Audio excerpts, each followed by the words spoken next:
이번 화부터 상나라에 대해 알아보도록 하겠습니다. 탕은 오랜 준비 끝에 하나라에 충성하던 부족들을 하나씩 제압하면서 명조라는 곳에서 대승을 거두며 하나라 17대왕 거를 유배 보내며 새로운 나라인 상을 건국하는 데 성공합니다. 탕은 제2 13년간 생산을 장려하고 세력을 확장하다 말년에 도읍을 호에서 상읍으로 옮긴 후 돌아가며 탕은 하에서 사용했던 적장자 계승 제도를 버리고 동생이 왕위를 계승하는 방법을 사용하려 하였으나 탕에게 동생이 없어 그의 장자 태정이 후계자로 책봉되는데 태정이 탕보다 먼저 돌아가 버려 둘째 아들인 외병이 왕위를 계승하나 3년 후에 돌아가며 외병의 동생 중임이 왕위를 계승하나 그 역시 4년 후에 돌아갑니다. 탕의 아들들이 모두 돌아가자 탕을 도와 상나라를 건국하고 외병과 중임을 보좌하던 이유는 태정의 아들인 태갑을 왕으로 추대하며 태갑의 스승이란 신분으로 그를 보좌하려였으나 처음에 이윤의 건의를 받아들이던 태갑은 3년 후부터 이윤이 노예 출신이란 이유로 이윤의 건의를 받아들이는데 불만을 가지기 시작하니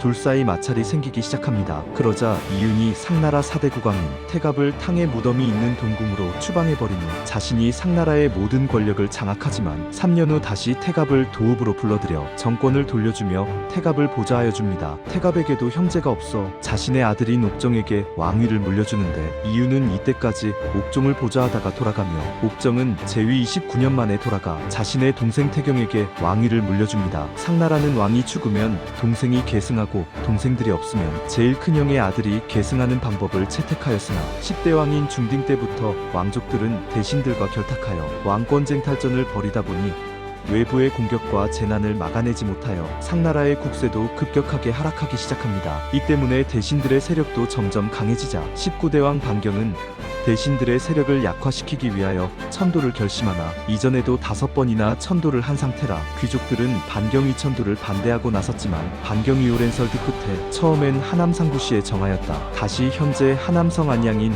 은이란 곳에 도읍을 옮긴 후 건축을 간소화하고 귀족들의 사치를 막으며 농업을 중시하니 상나라는 다시 활기를 찾기 시작합니다. 반경은 또 형제 사이의 왕위 계승 제도에서 적장자 계승 제도로 바꾸며 반경이 은이란 곳으로 도읍을 정했다 하여 반경 이후로 상나라를 은상이라고 부르기 시작합니다. 참고로 하남성 안양시에선 1899년부터 1987년까지 대량이갑 골문과 청동기, 옥기, 도자기 등이 발굴되어 은의 옛도읍일 것으로 추정되며 현재는 은어로 불리웁니다. 시간이 흘러 22대왕인 무정이 왕위를 계승하게 되는데 무정은 인재를 대거 등용하고 적극적으로 신하들의 건의를 접수하며 나라를 발전시켜 백성들은 부유하게 지내고 정복활동을 벌여 상나라의 영토가 최고봉에 도달하니 이 세대를 무정중흥이라 부르기도 합니다. 그러나 무정 이후 왕들도 자신에게 위협이 되는 부족들과 무조건 전쟁을 벌이니 상나라는 또다시 쇠퇴하기 시작하며 상나라의 30대왕인 제심이 등장합니다. 제심의 이름은 자수이고 아버지인 제을한테서